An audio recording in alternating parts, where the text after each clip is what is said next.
Hello students, तो इस video में हम एसिड्स के बारे में पढ़ेंगे और एसिड्स से रिलेटेड उन सभी पॉइंट्स को क्लियर करेंगे जो आपकी 10th क्लास के लिए इम्पोर्टेंट है। तो वन बाय वन हम उन सभी टॉपिक्स को कवर करेंगे। तो सबसे पहले हम पढ़ेंगे कि जो वर्ड एसिड है वो आया कहाँ से है। तो एसिड वर्ड आया है लैटिन वर्ड एसिडस से, और एसिडस का मीनिंग क्या है? Sorry taste. तो एसिड वही है जिसका सॉर टेस्ट है। तो यहाँ पर हम सबसे पहले पढ़ेंगे क्लासिकल थ्योरी ऑफ एसिड्स। और क्लासिकल थ्योरी ऑफ एसिड्स को हम क्या बोलेंगे? और क्लासिकल थ्योरी ऑफ एसिड्स को हम कई बार बोलते हैं ओल्ड थ्योरी ऑफ एसिड्स, कि एसिड्स के लिए ओल्ड थ्योरी क्या थी, किस बेस पर कुछ सब्सटेंसेस को हमने एसिड की कैटेगरी में रखा है। तो according to classical theory of acids, acids are those substances, acid वही सब्सटेंस होंगे which are having sour taste. तो एसिड वही सब्सटेंस होंगे जिनका खट्टा टेस्ट रहेगा। And acids are those substances which turns, acids वही सब्सटेंस होंगे जो कन्वर्ट करेंगे या बदलेंगे ब्लू लिटमस इनटू रेड, जो ब्लू लिटमस सॉल्यूशन को रेड कलर में कन्वर्ट करेंगे। Acids are those substances which turns orange colour of methyl orange indicator. Methyl orange क्या है? हमारा एक इंडिकेटर है। इसी तरह से ब्लू लिटमस भी एक इंडिकेटर है, और मिथाइल ऑरेंज के ऑरेंज कलर को वो कन्वर्ट करेंगे इनटू रेड। तो उन सभी सब्सटेंसेस को एसिड की कैटेगरी में रखा गया था जिनका सॉर टेस्ट था, जो ब्लू लिटमस सॉल्यूशन को रेड कलर में कन्वर्ट करते थे, और जो orange colour of methyl orange को रेड कलर में कन्वर्ट कर देते थे। तो उन सब्सटेंसेस को एसिड की कैटेगरी में रखा गया है। तो उन सभी सब्सटेंसेस को एसिड की कैटेगरी में रखा गया था जिनमें ये प्रॉपर्टीज होगी या जो ये प्रॉपर्टीज शो करेंगे। तो नेक्स्ट पॉइंट रहेगा कि एसिड्स कहाँ मिलते हैं, वेयर एसिड्स आर फाउंड। तो स्टूडेंट्स, एसिड्स हमें कहाँ कहाँ मिलते हैं? Acids are found in some vegetables,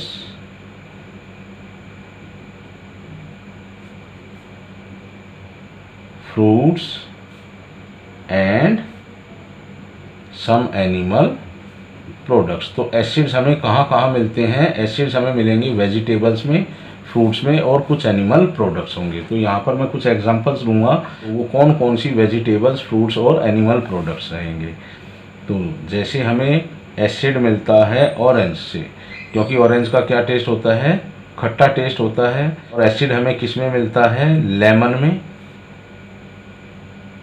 curd में, एप्पल में, टमाटोज, मैंगोज, ग्रेप्स एटसेट्रा। तो इन सभी सब्सटेंसेस का टेस्ट खट्टा होता है। तो इन सब में क्या प्रेजेंट है? एसिड प्रेजेंट है। अब नेक्स्ट क्वेश्चन आपका ये रहेगा कि जब इनमें एसिड प्रेजेंट है और इनको हम कंज्यूम भी करते हैं, इनको हम खाते भी हैं, तो वो एसिड्स हमें हार्म नहीं करते, हमारी बॉडी में कोई भी हार्मफुल इफेक्ट शो नहीं करते। तो वो इसीलिए शो नहीं करते क्योंकि the acids found in these substances, जो एसिड हमें इन सब्सटेंसेस से मिलते हैं, दे आर वीक एसिड्स। वो वीक एसिड्स होते हैं, तभी तो हम उनको कंज्यूम कर सकते हैं, उनको हम खा सकते हैं। और जब उनको खाएंगे तो वही वीक एसिड हमारी बॉडी पर कोई भी हार्मफुल इफ़ेक्ट शो नहीं करेंगे, कोई भी हार्मफुल इफ़ेक्ट शो नहीं करेंगे, shown by these substances when they are consumed, जब उनको खाया जाएगा तो वो हमारी बॉडी पर कोई भी हार्मफुल इफेक्ट शो नहीं करेंगे। तो स्टूडेंट्स अब हम पढ़ेंगे मॉडर्न थ्योरी ऑफ एसिड्स। तो according to modern theory acids के लिए क्या डेफिनेशन थी? तो according to modern theory acids are those compounds, और कंपाउंड्स क्या हैं? सब्सटेंसेस ही हैं, हुज मॉलिक्यूल्स, जिनके मॉलिक्यूल्स में प्रेजेंट होगा, whose molecules contain hydrogen atom and they give H+ ion और ions on dissolving in water. तो according to modern theory acids वही कंपाउंड्स या सब्सटेंसेस होंगे जिनके मॉलिक्यूल्स में हाइड्रोजन एटम प्रेजेंट होगा और वो H+ आयन देंगे हमें उस सॉल्यूशन में जब भी उनको वाटर में डिसॉल्व किया जाएगा। तो उन सभी सब्सटेंसेस को एसिड्स बोलेंगे। तो एसिड्स कौन से सब्सटेंस होंगे या कंपाउंड्स होंगे? एसिड वही कंपाउंड्स होंगे जिनके मॉलिक्यूल्स में हाइड्रोजन एटम प्रेजेंट होंगे और वो H+ आयंस देंगे जब भी हम उनको वाटर में डिसॉल्व करेंगे। तो कुछ एग्जांपल्स रहेंगे यहाँ पर एसिड्स के, जैसे HCl है hydrochloric acid, H2SO4 sulphuric acid, HNO3 nitric acid, H2CO3 carbonic acid, H3PO4 रहेगा यहाँ पर phosphoric acid, oxalic acid, benzoic acid etcetera. तो ये कुछ एग्जांपल्स रहेंगे एसिड्स के। तो इन सभी मॉलिक्यूल्स में हम देख सकते हैं कि इन सभी में हाइड्रोजन एटम प्रेजेंट है और यही हाइड्रोजन एटम हमें H+ आयंस की फॉर्म में मिलेंगे जब भी हम इनको वाटर में डिसॉल्व करेंगे। तो इन सभी सब्सटेंसेस को हम क्या बोलेंगे? Acids. All these substances are acids. लेकिन यहाँ पर देखो एक इम्पोर्टेंट पॉइंट रहेगा, these substances shows acidic character. उनका एसिडिक करेक्टर हमें तभी ऑब्जर्व होगा, एसिडिक करेक्टर हमें तभी ऑब्जर्व होगा when they are dissolved in water। तो जब भी हम उनको वाटर में डिसॉल्व करेंगे तभी हमें उनका एसिडिक करेक्टर ऑब्जर्व होगा। वाटर की एब्सेंस में इनका कोई भी एसिडिक करेक्टर नहीं रहेगा, क्योंकि ये वाटर की एब्सेंस में H+ आयंस हमें नहीं देंगे, डिसॉल्व्ड इन वाटर। तो अब हम कुछ रिएक्शंस लिखेंगे जिसमें हम देखेंगे कि किस तरह से ये एसिड मॉलिक्यूल्स H+ आयंस देंगे जब भी हम उनको वाटर में डिसॉल्व करेंगे, और उन इक्वेशंस को हम किस तरह से रिप्रेजेंट करेंगे, किस तरह से लिखेंगे। यहाँ पर हमने लिया है हाइड्रोक्लोरिक एसिड, हाइड्रोक्लोरिक एसिड जिसका फॉर्मूला है HCl, और जब इस HCl को हम वाटर में डिसॉल्व करेंगे तो हमें क्या मिलता है? H+ और Cl- आयन। अब देखो यहाँ से इस मॉलिक्यूल से हमें 2 आयंस मिलते हैं। तो ये जो प्रोसेस रहेगा जिसमें कोई न्यूट्रल मॉलिक्यूल आयंस में कन्वर्ट होगा उस प्रोसेस को हम बोलते हैं आयोनाइजेशन। तो जब भी हम किसी एसिड को वाटर में मिक्स करेंगे तो उस एसिड का क्या हो जाएगा? आयोनाइजेशन। और आयोनाइजेशन से हमें आयंस मिलते हैं। कौन कौन से आयंस मिलेंगे? एक तो पॉजिटिवली चार्ज आयन जिसको हम बोलते हैं कैटायन, और एक मिलेगा हमें नेगेटिवली चार्ज आयन जो रहेगा एनायन। तो जब भी हम किसी एसिड को वाटर में डिसॉल्व करेंगे तो उससे हमें कैटायंस और एनायंस मिलते हैं, और इस पूरे प्रोसेस को हम क्या बोलेंगे? आयोनाइजेशन। तो आयोनाइजेशन क्या रहेगा? आयोनाइजेशन को भी हम यहाँ पर डिफाइन करेंगे। Ionization is a process. Ionization एक वो प्रोसेस है जिसमें in which a neutral molecule gives cation या कैटायंस एंड एनायन और एनायंस।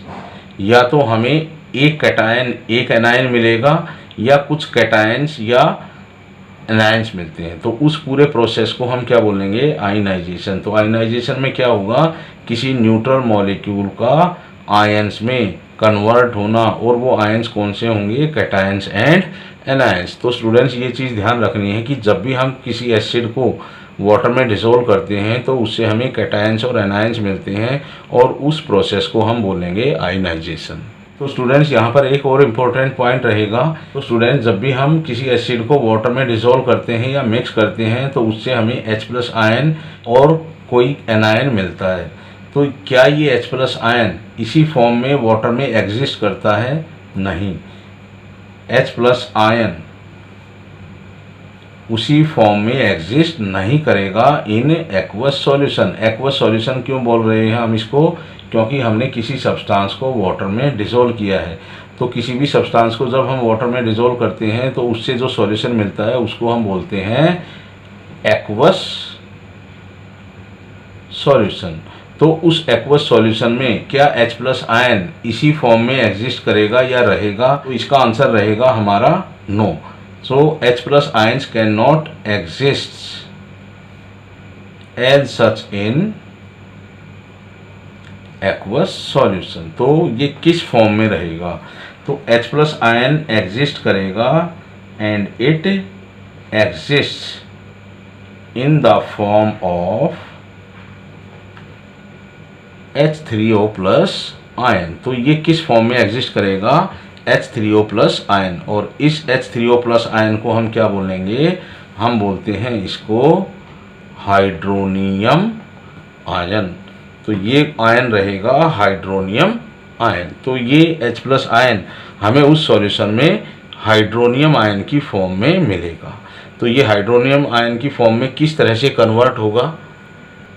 तो स्टूडेंट्स हमारे पास ये HCl था और इसको हमने यहाँ पर वाटर में डिसोल्व किया है, जिससे हमें मिलता है H+ और Cl- आयन। तो यही H+ आयन जो वाटर मॉलिक्यूल होंगे उस सॉल्यूशन में, उनके साथ कंबाइन करके ये कन्वर्ट हो जाएगा इनटू हाइड्रोनियम आयन। तो यही क्या है, वो हाइड्रोनियम आयन है। और ये हाइड्रोनियम आयन किस तरह से बनता है? जब भी कोई एसिड H+ आयन देगा अपने एक्वस सॉल्यूशन में, वही H+ आयन वाटर मॉलिक्यूल के साथ कंबाइन होकर हाइड्रोनियम आयन में कन्वर्ट हो जाएगा। तो इस रिएक्शन को हम दूसरी तरह से भी लिख सकते हैं, HCl water H3O+ plus Cl- aqueous. अब यहाँ पर देखो एक्वस लिखा है, इसके बारे में भी मैं बताऊंगा। या हम इसको लिखेंगे HCl को जब हमने वाटर में डिसोल्व किया H+ एक्वस Cl- एक्वस। तो यहाँ जो एक्वस वर्ड हमने इसके लिए यूज़ किया है, ब्रैकेट में यूज़ किया है, इसका मतलब क्या है कि ये एक्वस सॉल्यूशन में प्रेजेंट है। तो या तो आप H+ आयन एक्वस लिखो या H3O+ आयन लिखो, तो सेम मीनिंग है। तो आप इसकी जगह H3O+ आयन भी लिख सकते हो। अब बात ये रहेगी कि क्लोराइड आयन है, इसके साथ हमने एक्वस क्यों लिखा है? क्योंकि जो क्लोराइड आयन है और इसके साथ जो हमने एक्वस लिखा है, इसका मतलब क्या है, ये हाइड्रेटेड क्लोराइड आयन है। तो इस क्लोराइड आयन का भी हाइड्रेशन हो जाएगा। हाइड्रेशन मीन्स कि जो क्लोराइड आयन ये एसिड देगा हमें एक्वस सॉल्यूशन में, उसके चारों ओर वाटर मॉलिक्यूल आ जाएंगे। इस तरह से चारों ओर से वाटर मॉलिक्यूल इसको घेर लेंगे, सराउंड कर लेंगे। तो इस आयन का क्या हो जाएगा यहाँ पर, हाइड्रेशन। तो इस आयन का हाइड्रेशन हो जाएगा, तो उस हाइड्रेटेड आयन को हम लिखेंगे Cl- एक्वस। तो इसलिए हम उस एनायन के साथ भी हम एक्वस लगा देंगे, क्योंकि वो एनायन जो हमें एसिड के आयनाइजेशन से मिला है उसका भी हाइड्रेशन हो जाएगा उस एक्वस सॉल्यूशन में। तो स्टूडेंट देखो, जिस तरह से यहाँ क्लोराइड आयन का हाइड्रेशन हुआ है, इसी तरह से जो H+ आयन है उसके साथ ये वाटर मॉलिक्यूल कंबाइन करके हाइड्रोनियम आयन में कन्वर्ट हो गया। तो इस प्रोसेस को भी हम क्या बोलते हैं, हाइड्रेशन ऑफ H+ आयंस। तो जो भी एसिड होगा, जब हम उसको वाटर में डिसॉल्व करेंगे तो उससे जो कैटायंस और एनायंस हमें मिलते हैं, उन सभी कैटायंस और एनायंस का उस एक्वस सॉल्यूशन में हाइड्रेशन हो जाएगा। अगर हाइड्रेटेड फॉर्म में लिखेंगे तो इस तरह से लिखेंगे, और इसी हाइड्रेटेड H+ आयन को हम लिखते हैं एज ए हाइड्रोनियम आयन। क्योंकि क्लोराइड आयन का भी यहाँ पर हाइड्रेशन हुआ है तो इसके साथ हम ब्रैकेट में लिख देंगे AQ। तो ये है एक हाइड्रेटेड क्लोराइड आयन। तो अब हम यहाँ पर कुछ एग्जांपल्स और लेंगे एसिड्स के, और जब हम उनको वाटर में डिसॉल्व करते हैं तो वहाँ पर उनके लिए हम किस तरह की इक्वेशन लिखते हैं। ये है अपना सल्फ्यूरिक एसिड, और इसको भी हमने वाटर में डिसॉल्व किया है। तो यहाँ पर हम लिख सकते हैं 2H+ AQ plus sulphate ion है, इसका भी क्या है, हाइड्रेशन हो गया है। तो या तो आप इस तरह से 2H+ आयन लिखो, या आप लिखो 2H3O+ आयन, क्योंकि देखो इस सल्फ्यूरिक एसिड से हमें मिलते हैं 2H+ आयन और एक सल्फेट आयन। तो इन 2H+ आयन के साथ कंबाइन हो जाएंगे यहाँ पर 2 वाटर मॉलिक्यूल, और इससे हमें मिलेंगे 2 हाइड्रोनियम आयन। तो इस तरह से जितने भी H+ आयन जनरेट होंगे किसी एसिड मॉलिक्यूल से, उन सभी H+ आयंस का हाइड्रेशन हो जाएगा और वो सभी कन्वर्ट हो जाएंगे इनटू हाइड्रोनियम आयन। तो या तो आप इस तरह से लिखो इसको, या H2SO4 water 2H3O+ plus sulphate ion, क्योंकि इस एसिड से हमें 2 H+ आयन मिलते हैं और एक सल्फेट आयन मिलता है। इसी तरह से देखो हम नाइट्रिक एसिड लिखते हैं HNO3, और इस नाइट्रिक एसिड को भी जब हम वाटर में डिसॉल्व करेंगे तो यहाँ से देखो कितने H+ आयन मिलेंगे, हमें 1 H+ आयन मिलेगा और एक मिलेगा हमें नाइट्रेट आयन। तो ये क्या है, नाइट्रेट आयन। तो इन दोनों आयंस का हाइड्रेशन हो जाएगा। तो जब H+ आयन का हाइड्रेशन होगा तो उसको हम लिख सकते हैं H3O+, और जो नाइट्रेट आयन है उसके हाइड्रेटेड फॉर्म को हम लिखेंगे इस तरह से। तो जब भी हम किसी एसिड को वाटर में डिसॉल्व करेंगे तो उसके लिए हम इस तरह की इक्वेशन लिख सकते हैं। तो नेक्स्ट रहेगा हमारा एग्जाम्पल एसिटिक एसिड का, CH3COOH, और ये है एसिटिक एसिड। और इस एसिटिक एसिड को जब हम वाटर में डिसॉल्व करेंगे तो यहाँ से भी हमें एक कैटायन मिलेगा और एक एनायन मिलेगा। तो कैटायन क्या है, H+ आयन, और एनायन क्या रहेगा, यहाँ से मिलेगा CH3COO नेगेटिव। तो इसका भी हाइड्रेशन होगा और इसका भी हाइड्रेशन होगा। तो इसके हाइड्रेटेड फॉर्म को हम लिख सकते हैं H3O+, लेकिन जो एसीटेट आयन है इसके हाइड्रेटेड फॉर्म को हम लिखेंगे इस तरह से, एसीटेट आयन के साथ हम AQ लगा देंगे। तो ये हाइड्रेटेड H+ आयन है और ये है हाइड्रेटेड एसीटेट आयन। तो इस इक्वेशन को हम किस तरह से लिख सकते हैं, CH3COOH water CH3COO negative aqueous plus H3O+, या हम लिख सकते हैं CH3COOH वाटर लिखेंगे CH3COO negative AQ plus H+ AQ। तो या तो आप H3O+ आयन लिखो या H+ आयन लिख के उसके साथ AQ लगाओ, बात सेम है। तो अपना नेक्स्ट पॉइंट रहेगा क्लासिफिकेशन ऑफ एसिड्स। तो एसिड्स को हम कितनी कैटेगरीज में क्लासीफाई करेंगे, तो मेनली हम एसिड्स को 2 कैटेगरीज में क्लासीफाई करते हैं। तो फर्स्ट कैटेगरी में रहेगा, तो फर्स्ट कैटेगरी में हम एसिड्स को क्लासीफाई करेंगे on the basis of there source. Acid के सोर्स हैं क्या, उस बेस पर हम एसिड्स को एक कैटेगरी में रखेंगे। यहाँ पर जो एसिड्स को हम क्लासीफाई करते हैं वो हम एक तरह से कर सकते हैं उनके सोर्सेज के बेस पर, और दूसरी तरह से हम एसिड को क्लासीफाई करेंगे on the basis of their ability to give H+ ions on dissolving in water। तो एसिड्स को हम दो तरह से क्लासीफाई कर सकते हैं, या तो उनके सोर्स के बेस पर क्लासीफाई करेंगे, या हम उनको क्लासीफाई करेंगे on the basis of their ability, कि उन एसिड्स की क्या एबिलिटी रहेगी H+ आयन देने की जब भी हम उनको वाटर में डिसॉल्व करेंगे। तो देखो, जब भी हम उनको सोर्स के बेस पर क्लासीफाई करेंगे तो दो तरह के एसिड्स रहेंगे, एक रहेंगे ऑर्गेनिक एसिड्स और दूसरी कैटेगरी में रहेंगे mineral acids.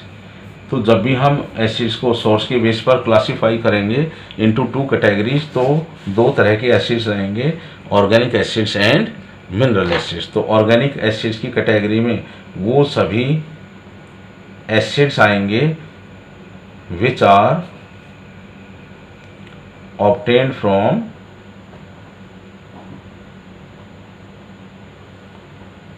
Plants and animals. तो वो सभी एसिड्स जो हमें प्लांट्स और एनिमल्स से मिलते हैं वो रहेंगे organic acid. It means the acids which are obtained from living things. जो एसिड्स हमें लिविंग थिंग्स से मिलते हैं या लिविंग बीइंग से मिलते हैं वो रहेंगे ऑर्गेनिक एसिड्स। इस कैटेगरी में कौन से एसिड्स आएंगे? Those acids which are obtained from rocks and minerals. तो वो सभी एसिड्स जो हमें रॉक्स और मिनरल से मिलते हैं वो सभी रहेंगे मिनरल एसिड्स। और रॉक्स और मिनरल्स क्या हैं? Non living things. तो वो सभी एसिड्स जो हमें नॉन लिविंग थिंग्स से मिलते हैं वो रहेंगे मिनरल एसिड्स, और वो सभी एसिड्स जो हमें लिविंग थिंग्स से मिलते हैं जैसे प्लांट्स और एनिमल्स वो रहेंगे यहाँ पर ऑर्गेनिक एसिड्स। तो स्टूडेंट्स, यहाँ पर मैंने कुछ ऑर्गेनिक एसिड्स के एग्जाम्पल लिए हैं। तो फर्स्ट एग्जाम्पल है विनेगर। विनेगर क्या होता है? अपना सिरका होता है जिसको हम खाने की चीज़ों में यूज़ करते हैं। तो विनेगर के अंदर एसिड प्रेजेंट होता है एसिटिक एसिड, जिसका फॉर्मूला है CH3COOH। कर्ड है, कर्ड मीन्स दही। दही के अंदर होता है लैक्टिक एसिड प्रेजेंट, और लैक्टिक एसिड का फॉर्मूला क्या है? CH3CHOHCOOH। थर्ड है लेमन ऑरेंज। लेमन और ऑरेंज के अंदर कौन सा एसिड प्रेजेंट होता है? सिट्रिक एसिड, तभी हम इनको सिट्रस फ्रूट बोलते हैं। एप्पल के अंदर भी एसिड प्रेजेंट होता है, वो है मैलिक एसिड। टमाटोज का टेस्ट भी क्या होता है? सोर होता है, और उसके अंदर प्रेजेंट होता है ऑक्सैलिक एसिड, और इसका फॉर्मूला क्या रहेगा? COOH। इस कार्बन के साथ एक और COOH ग्रुप अटैच है। सिक्स्थ है टैमरिंड। टैमरिंड है इमली। इमली के अंदर होता है टार्ट्रिक एसिड, क्योंकि इमली भी क्या होती है? खट्टी होती है। आंट स्टिंग और नीटल स्ट्रिंग। नीटल क्या है? एक प्लांट है, तो उसके अंदर भी एक स्टिंग होती है। स्टिंग मीन्स कांटा। तो आंट के अंदर और नीटल प्लांट के अंदर भी एक एसिड है जो फॉर्मिक एसिड है। तो जब भी कभी आंट हमें बाइट करती है तो उससे हमें एक इरिटेशन होती है, और उस इरिटेशन का रीज़न होता है ये फॉर्मिक एसिड। वही फॉर्मिक एसिड वो हमारी बॉडी में इंजेक्ट कर देती है। इसी तरह से जब ये नीटल स्टिंग, एक कांटा होता है इस पेड़ के ऊपर, और जब वो कांटा हमें चुभ जाता है तो उससे भी हमें इरिटेशन होती है बहुत, और वो इरिटेशन होती है इसी फॉर्मिक एसिड की वजह से। तो स्टूडेंट्स, यहाँ पर मैंने कुछ मिनरल एसिड्स के एग्जांपल लिए हैं जो हमें मिलते हैं रॉक्स और मिनरल से। HCl क्या है? एक मिनरल एसिड है जिसका नाम क्या है? हाइड्रोक्लोरिक एसिड, जिसका फॉर्मूला रहेगा HCl H2SO4। ये है सल्फ्यूरिक एसिड। थर्ड है HNO3, और इसका नाम है नाइट्रिक एसिड। नेक्स्ट है H2CO3, और ये है कार्बोनिक एसिड। और कार्बोनिक एसिड हमें किस में मिलता है? इन सॉफ्ट ड्रिंक्स, या हम ये कहें in cold drinks. Cold drinks के अंदर एक एसिड होता है, वो है कार्बोनिक एसिड, और H3PO4 का नाम है यहाँ पर फॉस्फोरिक एसिड। तो फॉस्फोरिक एसिड का फॉर्मूला क्या है? H3PO4। HClO4 ये है परक्लोरिक एसिड, और ये है H3BO3 बोरिक एसिड, और बोरिक एसिड का फॉर्मूला क्या है? H3BO3। ये कुछ मिनरल एसिड्स के एग्जाम्पल हैं और उनके नाम मैंने यहाँ पर लिख दिए हैं। तो स्टूडेंट्स, अब हम पढ़ेंगे यहाँ पर classification of acids on the basis of number of molecules of acids which ionises in water. तो यहाँ पर हम पढ़ेंगे कि जब भी हम किसी एसिड को वाटर में डिसॉल्व करते हैं, मिक्स करते हैं, तो उस एसिड के कितने मॉलिक्यूल्स का आयनाइजेशन होगा वाटर में।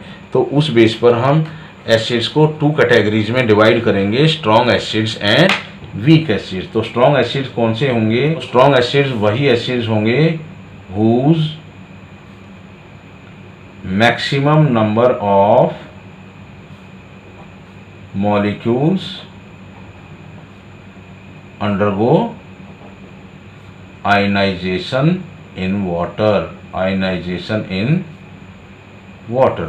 तो स्ट्रॉन्ग एसिड वही एसिड्स होंगे जिनके मैक्सिमम मॉलिक्यूल्स वाटर में आयनाइज हो जाएंगे, मीन्स उनके मैक्सिमम नंबर ऑफ मॉलिक्यूल्स हमें H+ आयंस देंगे। तो वीक एसिड्स कौन से एसिड्स रहेंगे? Those acids whose very very less number of molecules undergo ionization in water। ionization in water। तो वो एसिड्स जिनके बहुत ही कम मॉलिक्यूल्स का आयनाइजेशन होगा जब भी हम उनको वाटर में डिसॉल्व करेंगे, तो वो सभी रहेंगे वीक एसिड्स की कैटेगरी में। वो सभी एसिड्स स्ट्रॉन्ग एसिड्स होंगे जिनके मैक्सिमम नंबर ऑफ मॉलिक्यूल्स का आयनाइजेशन होगा जब भी हम उनको वाटर में डिसॉल्व करेंगे। स्ट्रॉन्ग एसिड्स होंगे hydrochloric acid, sulphuric acid, nitric acid. और वीक एसिड्स कौन कौन से होंगे? Acid, carbonic acid, phosphoric acid. तो ये कुछ एग्जांपल्स रहेंगे वीक एसिड्स के बहुत ही कम मॉलिक्यूल्स का आयनाइजेशन होगा, मींस जिनके बहुत ही कम मॉलिक्यूल्स H+ आयन देंगे जब भी हम उनको वाटर में डिसॉल्व करेंगे। और ये एग्जांपल्स रहेंगे उन स्ट्रॉन्ग एसिड्स के जिनके मैक्सिमम नंबर ऑफ मॉलिक्यूल्स का आयनाइजेशन होके हमें H+ आयंस मिलेगा उस एक्वस सॉल्यूशन में। अब देखो, मैं यहाँ पर आपको कुछ एग्जांपल्स की हेल्प से ये समझाने की कोशिश करूँगा कि स्ट्रॉन्ग एसिड्स कौन से एसिड होंगे जिनका मैक्सिमम आयनाइजेशन होगा। तो हम यहाँ पर एक लेंगे स्ट्रॉन्ग एसिड का एग्जांपल HCl, हाइड्रोक्लोरिक एसिड। और मान लो आपने 100 HCl मॉलिक्यूल्स को वाटर में डिसॉल्व कर दिया है, तो वहाँ से इन सभी मॉलिक्यूल्स का आयनाइजेशन होगा और आपको मिलेंगे यहाँ से 100 H+ आयन और 100 ही क्लोराइड आयन। तो आपने कितने मॉलिक्यूल्स ऐड किए थे वाटर में? यहाँ पर 100 HCl मॉलिक्यूल्स, और उन सभी 100 HCl मॉलिक्यूल्स का आयनाइजेशन होकर आपको 100 H+ आयन मिलते हैं और 100 ही क्लोराइड आयन मिलते हैं। तो आप H+ आयन को क्या लिख सकते हो? 100 हाइड्रोनियम आयन। और ये बिल्कुल वही है जो H+ आयन है, और ये कितने रहेंगे? 100 H+ आयन।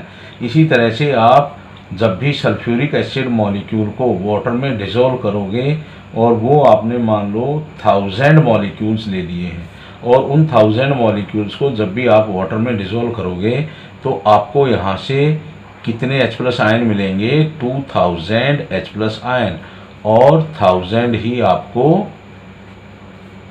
सल्फेट आयन मिलेंगे। और ये भी क्या रहेगा? एक्वस। इसके आगे भी हम क्या लिखेंगे? एक्वस। तो यहाँ पर हम इसके आगे भी एक्वस लिखेंगे।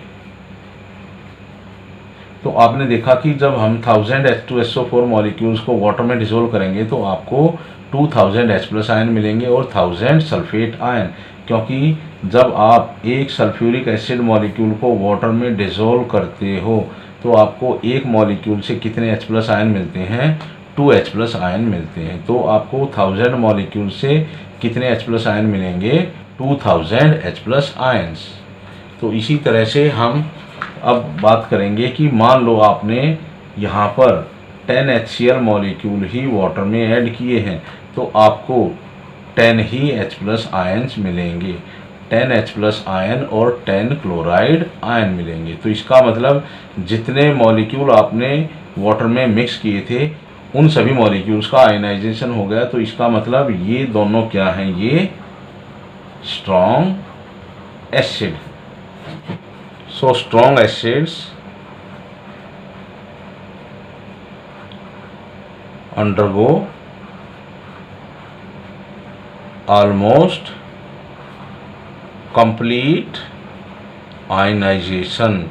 तो जो स्ट्रॉन्ग एसिड्स हैं उनका लगभग कंप्लीट मॉलिक्यूल्स का ही आयनाइजेशन हो जाएगा ऑन मिक्सिंग विद वाटर, जब भी आप उसको वाटर में मिक्स करोगे। तो इसीलिए वो क्या रहेंगे, सभी के सभी स्ट्रॉन्ग एसिड रहेंगे। तो यहाँ पर हम कुछ वीक एसिड्स के एग्जांपल लेंगे जिनके बहुत ही कम मॉलिक्यूल्स का आयनाइजेशन होगा जब भी आप उनको वाटर में डिसॉल्व करोगे। तो यहाँ पर हम कुछ एग्जांपल्स लेंगे वीक एसिड्स के, जैसे कार्बोनिक एसिड, फॉर्मिक एसिड। इसका फॉर्मूला क्या है, फॉर्मिक एसिड का HCOOH। तो फॉर्मिक एसिड का फॉर्मूला क्या है, HCOOH। एसिटिक एसिड का फॉर्मूला रहेगा CH3COOH। फॉस्फोरिक एसिड का फॉर्मूला रहेगा H3PO4। तो इनको वीक एसिड्स क्यों बोला गया है, क्योंकि इनके बहुत ही कम मॉलिक्यूल्स का आयनाइजेशन होगा जब भी आप इनको वाटर में डिसॉल्व करोगे। तो मान लो आपने यहाँ पर 100 कार्बोनिक एसिड मॉलिक्यूल्स लिए हैं और उन सभी को जब आपने वाटर में डिसॉल्व किया है तो आपको यहाँ पर केवल 10 ही H+ आयन मिलते हैं और 5 कार्बोनेट आयन मिलेंगे। तो आपने ऐड कितने किए थे, 100 कार्बोनिक एसिड मॉलिक्यूल, जिनमें से केवल आपको 10 ही H+ आयन मिल पाए हैं। तो यहाँ पर देखो H2CO3 मॉलिक्यूल है, तो इसको हम आयनाइजेशन इस तरह से करेंगे। तो एक मॉलिक्यूल से हमें मिलते हैं 2 H+ आयन और 10 H+ आयन हमें किससे मिलेंगे, 5 कार्बोनिक एसिड मॉलिक्यूल से। तो आपने ऐड किए हैं यहाँ पर 100 कार्बोनिक एसिड मॉलिक्यूल, लेकिन आपको मिल रहे हैं यहाँ पर 10 H+ आयन। इसका मतलब केवल 5 ही कार्बोनिक एसिड मॉलिक्यूल्स का आयनाइजेशन हो पाया है और 95 कार्बोनिक एसिड मॉलिक्यूल्स का आयोनाइजेशन यहाँ पर नहीं हुआ है। इसीलिए ये क्या है, एक वीक एसिड है। इसी तरह से जब आप ऐड करोगे फॉर्मिक एसिड को वाटर में और यहाँ पर भी आपने 100 ही फॉर्मिक एसिड मॉलिक्यूल लिए हैं, तो आपको मान लो यहाँ पर मिलते हैं 10 H+ आयन और 10 ही HCOO नेगेटिव फॉर्मेट आयन। तो यहाँ से जो आयन मिलता है ना, वो क्या है, वो फॉर्मेट आयन है। फॉर्मिक एसिड से हमें मिलता है फॉर्मेट आयन। तो यहाँ AQ इट मीन्स केवल 10 ही HCOOH मॉलिक्यूल्स का आयनाइजेशन हुआ है, जो 90 मॉलिक्यूल्स हैं उनका आयनाइजेशन यहाँ पर नहीं हुआ है। इसलिए ये भी क्या है, एक वीक एसिड है। देखो आपकी NCERT बुक में इस तरह का एक टॉपिक मिलेगा बीच में, चैप्टर के बीच में, और उसमें ये पूछा गया है कि what do all acids have in common, उन सभी एसिड्स में क्या कॉमन है। तो यहाँ पर देखो मैं कुछ एग्जांपल्स लिखूंगा एसिड के, HCl, H2SO4, H3PO4, HNO3, HCOOH, CH3COOH। तो ये कुछ एग्जांपल्स हैं एसिड्स के। तो इनमें कॉमन क्या है, तो देखो यहाँ पर मैं नीचे लाइन लगाऊंगा उन सभी हाइड्रोजन्स के नीचे जो हमें H+ आयन की फॉर्म में मिलते हैं उनके मॉलिक्यूल से। तो ये वो हाइड्रोजन एटम्स रहेंगे जो हमें मिलेंगे H+ आयन्स की फॉर्म में। तो यहाँ से भी हमें H+ आयन मिलता है, यहाँ से भी हमें H+ आयन मिलता है, इन सभी से हमें H+ आयन मिलता है। यहाँ से भी हमें H+ आयन मिलता है। तो ये सभी क्या हैं, एसिड्स हैं, और इन सभी में कॉमन क्या है, हाइड्रोजन है। सो all acids are having hydrogen in common. उन सभी एसिड्स में क्या कॉमन है? हाइड्रोजन कॉमन है। और उन सभी एसिड मॉलिक्यूल्स की एबिलिटी रहेगी टू गिव H+ आयंस। तो स्टूडेंट्स, अपनी वीडियो यहीं ख़त्म होती है। तो मैंने उन सभी पॉइंट्स को यहाँ पर इंक्लूड किया है इस वीडियो में जो आपके लिए बहुत ही इम्पोर्टेंट है।